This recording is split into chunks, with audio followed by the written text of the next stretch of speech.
Welcome to another episode of the Back to School Shootings podcast. My name is David Reedman. I'm the creator of the K through 12 school shooting database. Like many other episodes, I see things that come up in my Google alerts, and they are interesting topics to talk about that are applicable to school safety and preventing school shootings. And one of those recent emails that I saw had a just published dissertation. And this dissertation was exploring leakage as a warning behavior in K through 12 school shooting events. And that has about 5 different buzzwords, which are all things that I'm interested in, and I think the audience is interested in. So today I would like to welcome newly minted, even if it's not 100% official yet, Dr. Megan Rachelson, a doctor of psychology at Indiana University of Pennsylvania. Megan, thanks so much for joining the show today. Yeah, thank you very much for having me. So before we get into your exploration of leakage and warning behaviors in school shootings, first, what got you interested in this topic and got you motivated to go through the really rigorous process to become, a doctor of psychology?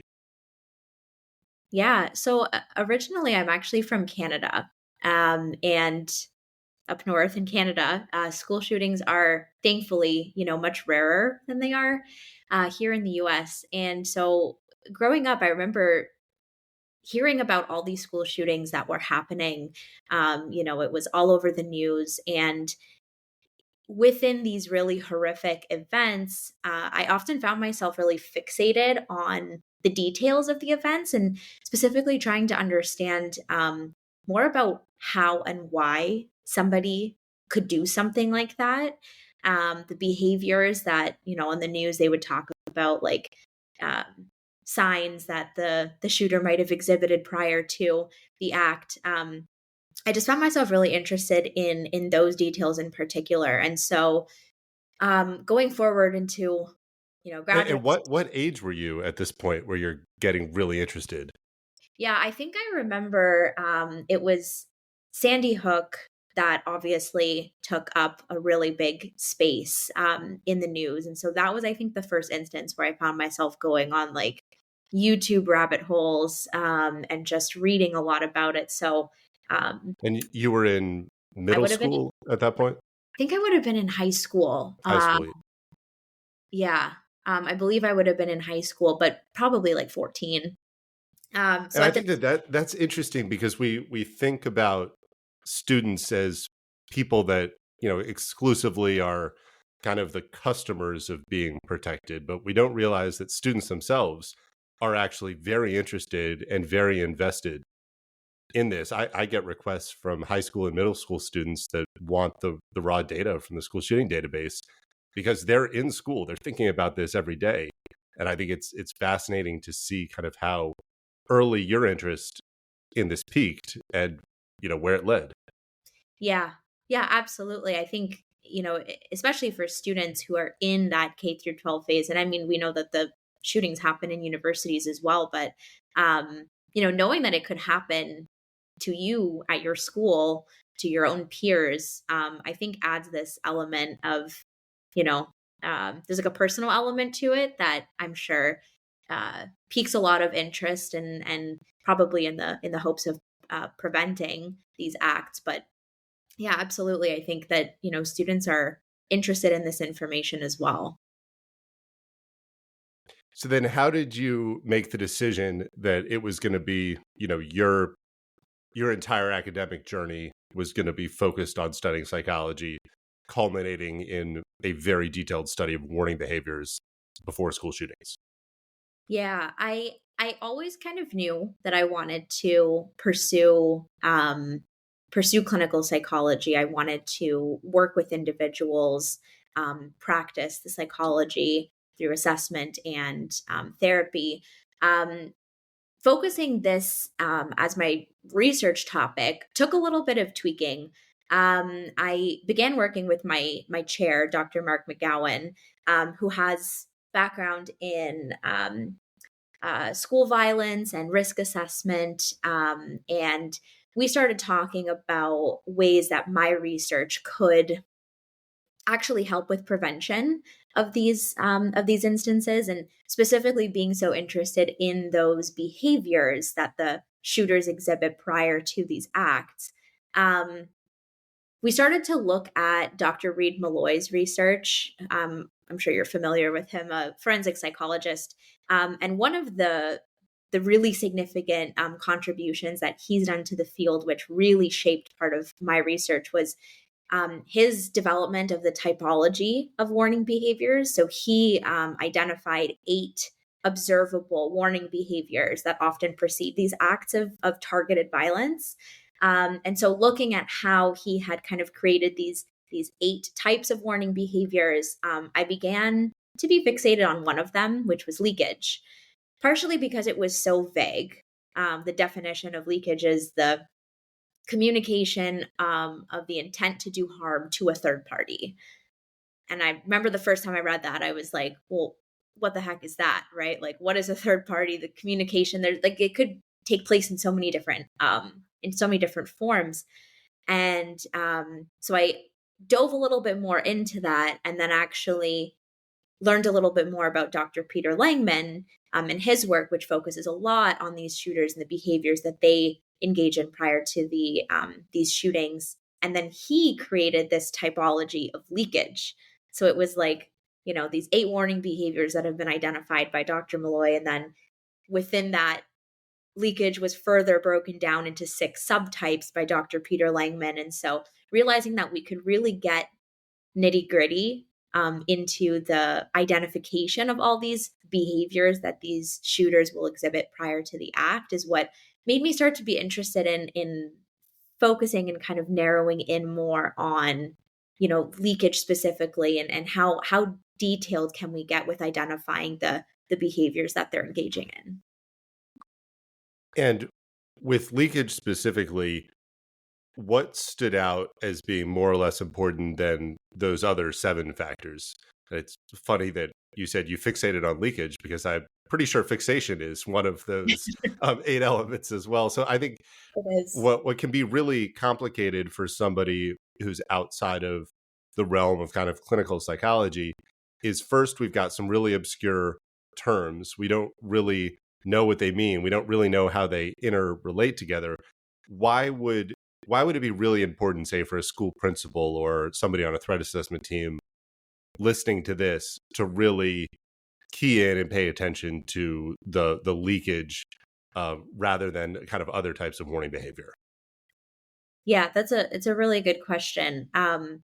I guess to answer your first question about why did I become fixated, without a better term, on leakage specifically, I remember one of the areas that I was really interested in knowing more about before we really culminated this project, was especially on the posting on social media, especially the generation that I'm in, we're all over the internet, and it's something that seems to come up a lot, is that shooters after the fact were known to have posted things on Instagram or on Facebook, or they were engaging in different forums like Reddit, saying things that after the fact people are looking at and going, well, the signs were right there, why was nothing done? But clearly the signs were there prior to the act, and it seems like either people weren't cluing in, or if they were, it wasn't being taken seriously. So that in and of itself has kind of fascinated me. And that kind of answers your second question about why this is important. Why is leakage specifically important compared to the other behaviors? I mean, all 8 warning behaviors are important indicators that somebody is on that trajectory towards violence. But leakage, because it's communication, and that communication can be texted to somebody, spoken to somebody verbally, posted online, sometimes written, in which case, it's unclear whether somebody will actually receive whatever was written. This communication is communicated to somebody somehow, somewhere. And so in that, it is really observable.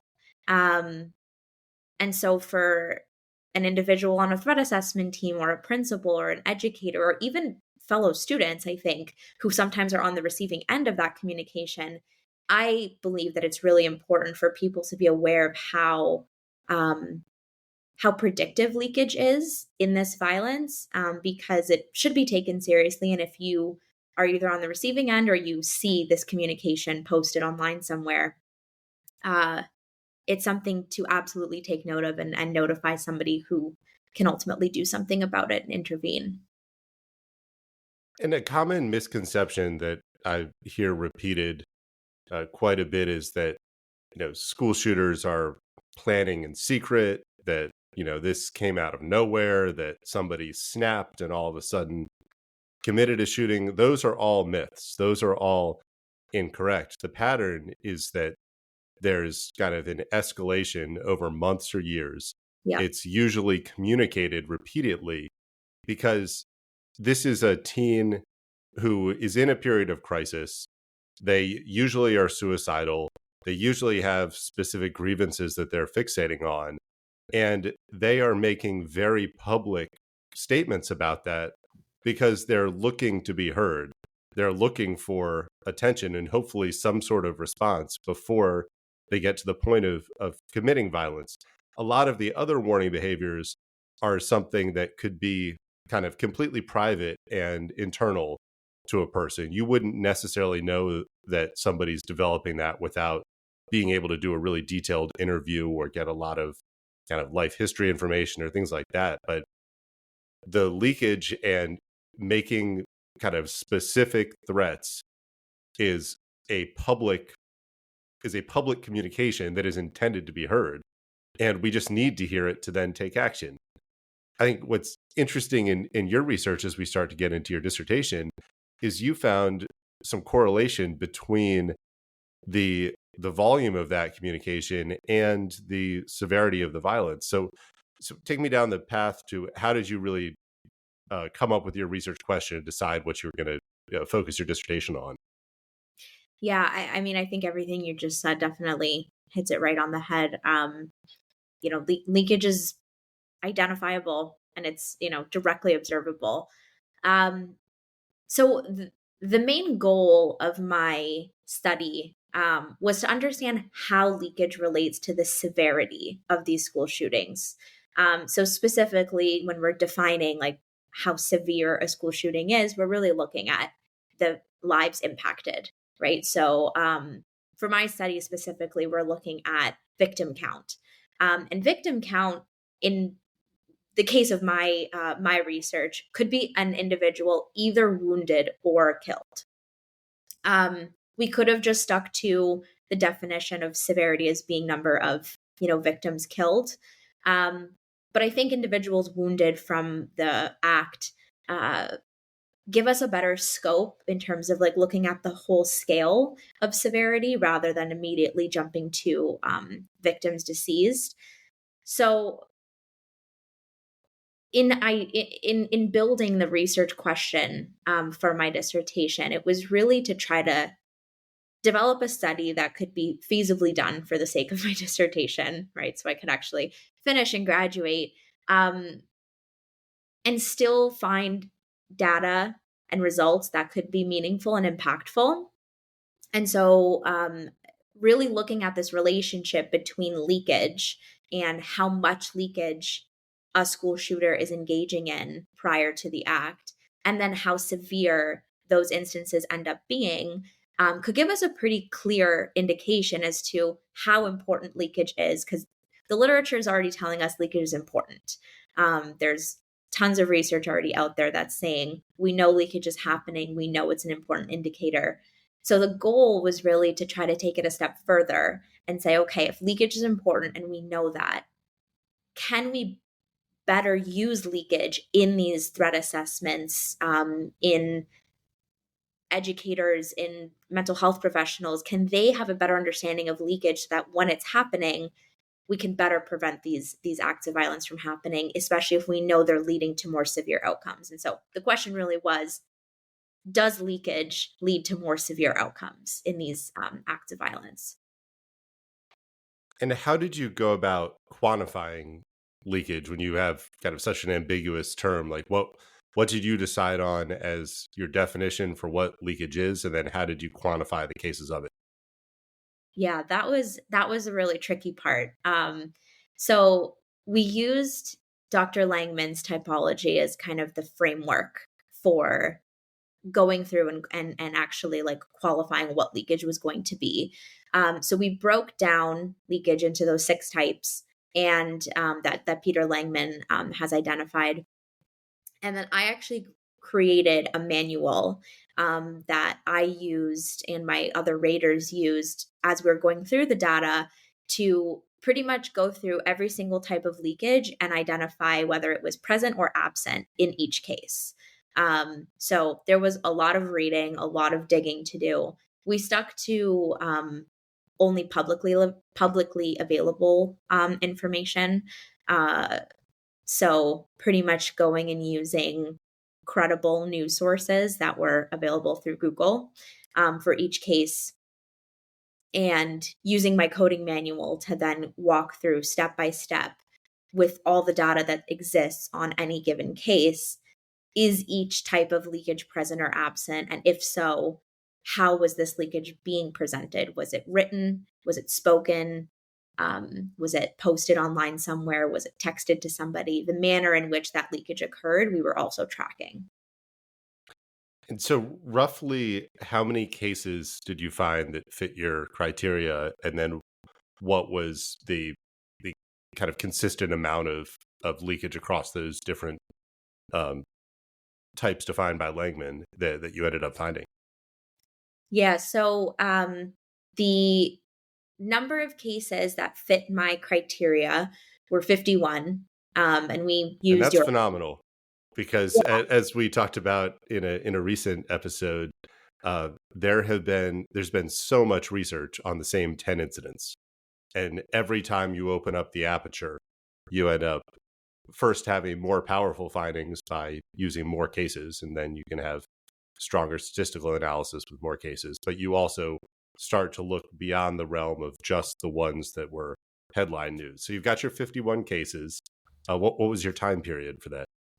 So, thanks to your database, the K through 12 school shooting database, that was how we were able to first identify the cases that fit my criteria. So it was between the years 2000 and 2023. So we had 23 years of shootings, and we filtered out just the indiscriminate shootings because, of course, that is more along the lines of what we're looking at here when we're talking about a, you know, school shooting. Um, so there were 51 cases that fit the criteria. And then as we went through case by case, Googling it, looking at all the credible news sources available, identifying the top 10, and then scouring those for all leakage available, all the information on any leakage. There were 11 cases that we weren't actually able to find enough information on. So those were eliminated, which left the final sample size as being 40, which was still not a bad sample size. It's one of those kind of double-edged swords where wishing for more data, comes at a literal cost of lives and people impacted. So in And that. what surprises so many people is that the reason I use news reports, the reason you're stuck using news reports, is because there are no official reports that are released or made available on most of these incidents, or even they don't exist internally. One of the things that I tried to do when the database first started was to contact police departments and get the actual police report from the incident. And that was so difficult that either they didn't have them, they wouldn't share it, they needed a Freedom of Information Act request. It would be extremely helpful to all researchers and just anybody interested in this topic if the agency or the federal government or the State Bureau of Investigations published some sort of consistent report on these incidents, but that just doesn't exist. So I think that's an important point to make, because people say over and over, how reliable is the media? Well, when the media is all we have to go on, because official reports never get done, we have to make research decisions to do the best with what we have, rather than just deciding we're not going to research this at all. Yeah. Yeah, exactly. it became a question in the beginning, developing this project, like, should we try to get official records? And the answer from everybody involved was pretty much like, unless you want to be here for the next 10 years trying to collect data, the answer is no, because it's going to be so difficult to obtain the official records. So going off of news sources, media sources is the best information, the best way to actually collect information in a, feasible amount of time. But also sticking to more credible sources, right? Like the reliability scale that you have in your database was how we also were able to look at, news sources that were having reliable information, rather than like an op-ed article posted by some like obscure news source. So yeah, it's challenging to get information on this topic, and it's unfortunate because it's so important to have this information so research can be done, so we can work on preventing this type of violence, that you end up in this kind of vicious loop of trying to get information and hoping that it's as credible as possible. Yeah, I think people just assume that information's available. And as researchers, I don't think the regular person, somebody who hasn't worked on a dissertation, realizes the minutia of it and how some of the simplest things can end up taking an extreme amount of time. Just an aside on that, I was working on a paper about the history of school policing. And as I was finding the school police departments in the largest school districts in the country, I just wanted to include in the table what year they were established. And some of these departments, there was no information whatsoever on their website. So I ended up actually calling one of the police departments, asking the person, "Oh, what year was your department founded?" And the guy's like, "I have no idea." I said, "Can you look down at your badge? Like, is there a date in the bottom?" And he's like, "Oh yeah, 1951. Oh Here my it is." So that's the level of like, you're pouring through these news reports just trying to figure out, did they say something ahead of time? Did they write something? Did they post something online? So from the 40 or so cases that met your criteria, how consistent were kind of multiple forms of leakage across those 40 cases? Yeah. So leakage as a whole existed in 75% of the cases that I found. So we're definitely looking at a majority of the cases where there was some type of leakage present.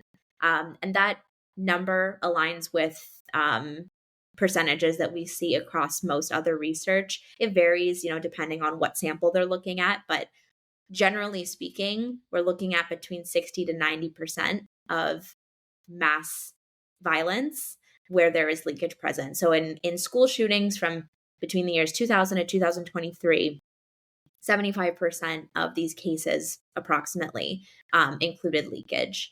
The two most common types of leakage that I found were the disclosure of the attack plans. So this is when the individual, like the name of this type of leakage, discloses their attack plans. That can be implicit or explicit. So it's not always super detailed, like this is exactly the day, the time, the location, the target. But just any indication that they have a plan and they're leaking that indication that there might be a day or there might be a group of people or, a school that they're going for is a disclosure of an attack plan. So that was one of the more common ones. The other most common type of leakage that I saw was threats. So again, these can be implicit or explicit, where the threat isn't always super clear, but if there is a threat made and it's communicated somewhere, that was something that we saw a lot of too. Now, from there, so you assembled your data set, what types of leakage were across these different cases. Your next measure was severity, because you wanted to see if there's a correlation between leakage behavior and severity. How did you come up with that calculation, and what does your kind of measurement and finding show there? Yeah, so we used a regression model to see if there was a predictive nature of the leakage that was happening, and then how severe the event ended up being.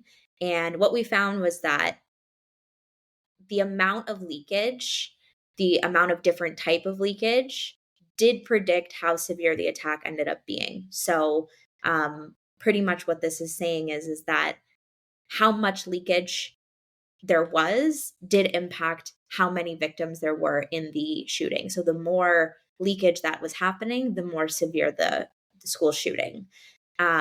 We then broke it down into each individual type of leakage because that, first question is just looking at leakage as a whole. The more of it means more severe violence.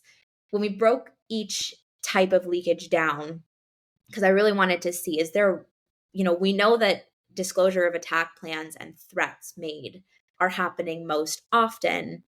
Are any of them specifically also leading to more severe acts of violence? And we actually didn't find that any one type of leakage specifically predicted that violence.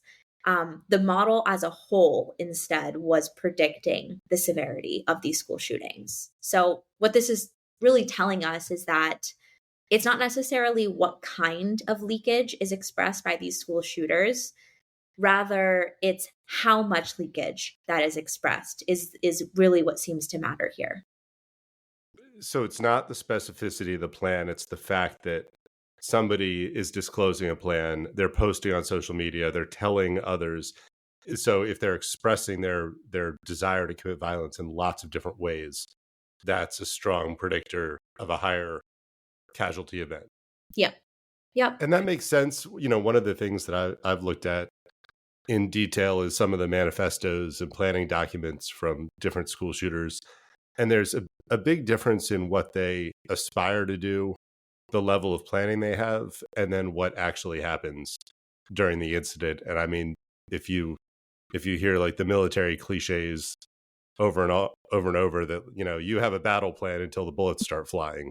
It seems that that's kind of very similar in school shootings, that even when they have maps and target lists and hit lists and different elements with diversions and things that are planned, those are rarely actually happen during the attack itself. So, I mean, that would make sense then, that level of planning doesn't necessarily mean that you're going to have a more or less deadly attack than, somebody who's just making a series of threats online. Yeah. Yeah, absolutely. And the other big question I think that we all have, and this couldn't necessarily, be answered by my research especially, is when the individual is leaking their plans, leaking threats, bragging about what they're intending to do to somebody, are they doing it in hopes to be caught? Or is it rather, an excitement that they can't control and it has to come out? And the motivation for that is something that, the psychologist in me definitely wants to understand more. And it's hard to objectively answer that question through research. But I think that even though the answer to that question would be very interesting, it doesn't ultimately change the data, which is that the leakage is happening and it is leading to more severe instances of school shootings. So whatever the reason for why they're engaging in this leakage, it's, curious and it's interesting, but it doesn't really matter because it's happening. And, when somebody is making a detailed plan, when somebody is expressing specific threats that are related to a grievance, a common misconception is that school shooters are severely mentally ill and people that are psychotic or schizophrenic. But actually, this warning behavior is really the complete opposite of what you'd see in somebody who's suffering from severe psychosis or, existing in a different reality than we are. If you are writing a detailed plan, if you are clearly explaining your motivations for wanting to attack, you're in a very lucid state rather than somebody who's severely mentally ill. What do you think about kind of that now as a doctor of psychology? Yeah, that's so. Peter Langman also has a book on the types of school shooters. And it's quite interesting. He breaks down the different types, the traumatized, the psychotic, the narcissistic, and explains, a few of the big school shootings and how the perpetrators fall into these different categories. And I think you just saying that out loud makes me wonder, if we could examine the warning behaviors exhibited in all these different types, like if we could look at the same data set, the same, let's say 40 cases that have enough data out there for us to examine and break those down into the 4 types of school shooters, and then further look at how much leakage was happening within each one or other warning behaviors at all. But I think it's fair to assume that somebody who is experiencing severe mental illness and then is becoming violent as a result of that mental illness is likely not able to engage in like a really detailed trajectory towards violence. These threats that are made that then turn out to be acts of targeted violence are usually more thought out and planned meticulously, rather than somebody who might be suffering from severe mental illness and, snaps, quote unquote, one day and engages in violence. So, but it would be an interesting research now that you're saying it all down. And that, is also a thought and a feeling that's rooted in the experiences of a lot of older professionals in this field. I think it's interesting to see how these things kind of go through waves or generations of school shootings. So if somebody was paying attention and starting their career in the 1980s, there were a number of school shootings that were psychotic outsiders. The attack in Stockton was a guy suffering from paranoid schizophrenia who thought that the elementary school was sending mind control rays at him.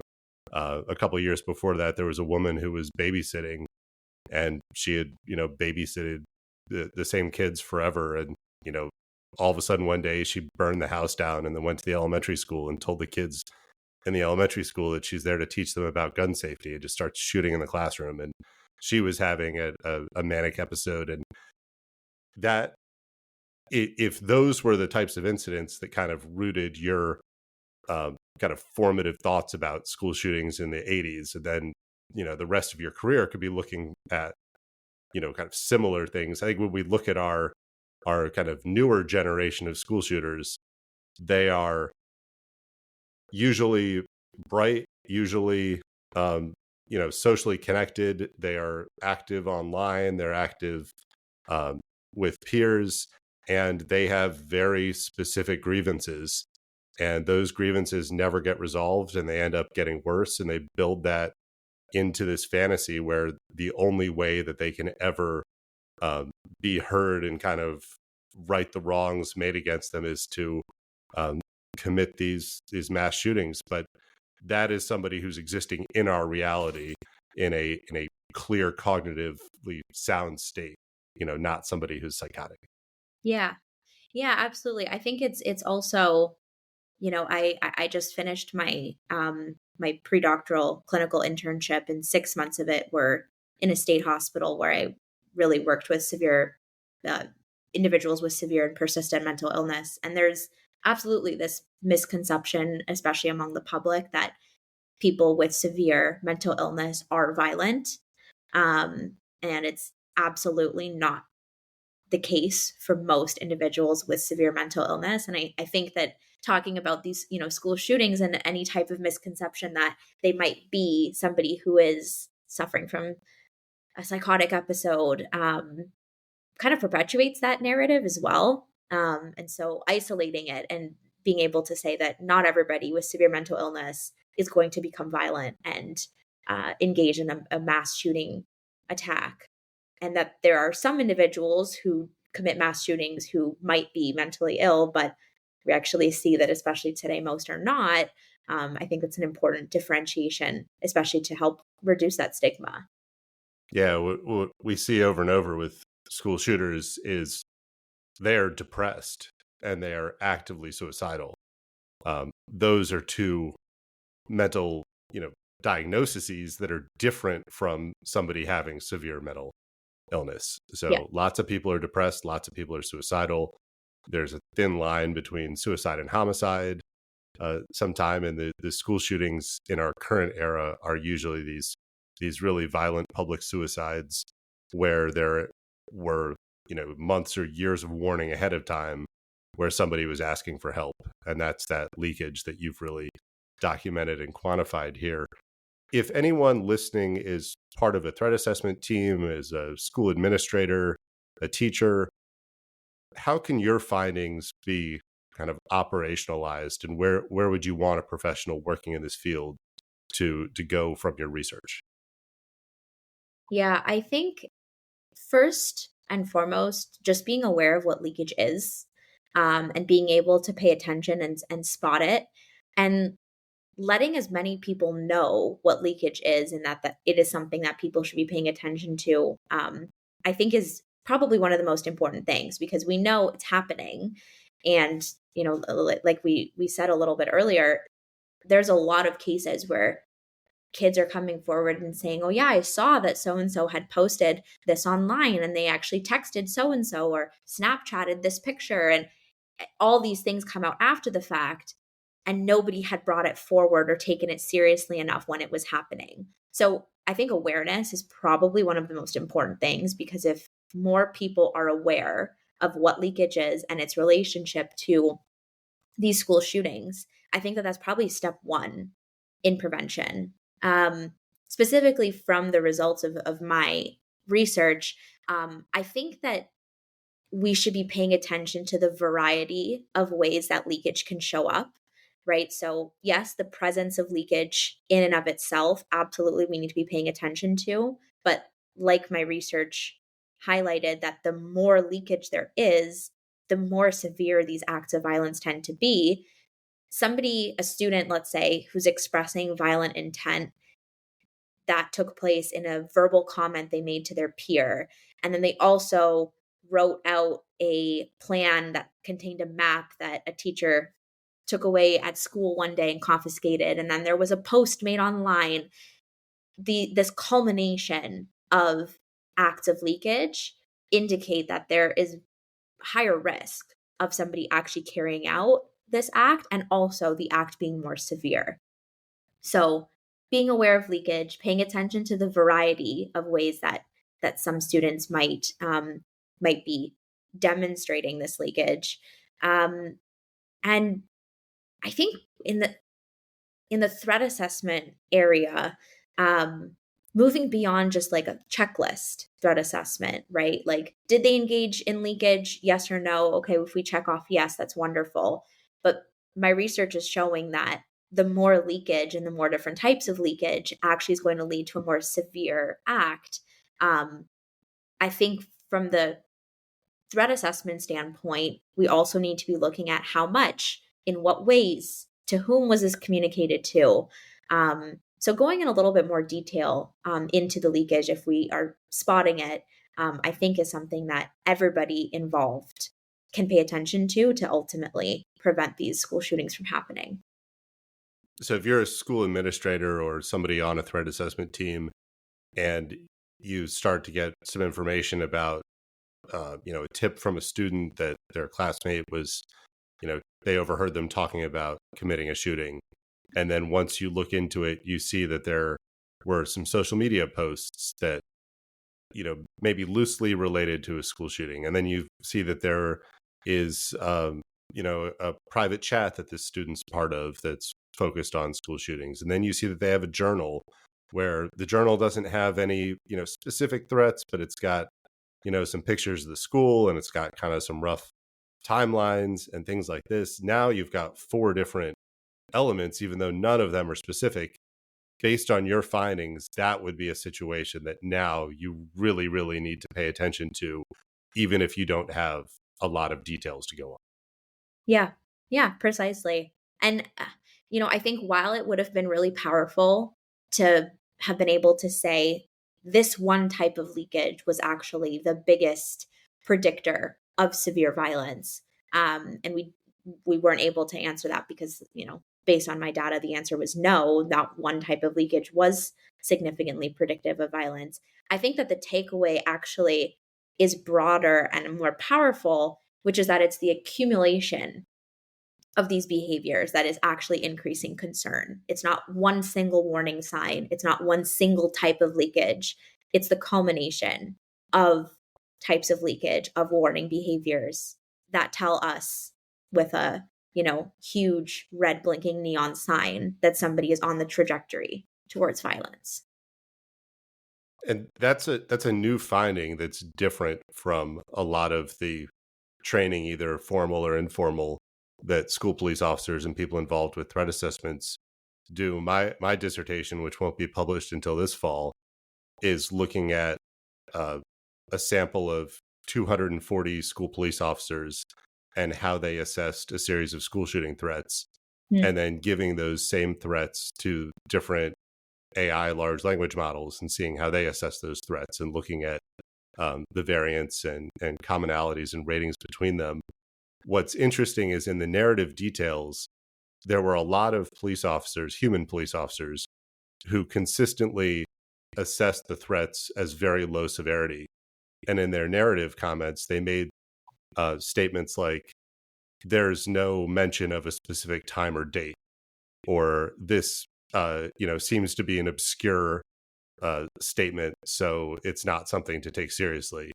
But those reasons that police officers who are involved in threat assessment were discounting the severity of threats are actually completely opposite from what you're finding, that it's not about it's not about the detail and focus, it's about the volume and multiple modes. And I think that that's something that's really important, because people working in threat assessment right now are discounting the severity of something that you're seeing is actually a strong correlate and predictor to the number of victims. That's really powerful work. Yeah. I'm excited to read your research, because that also sounds very fascinating and relevant with an AI model.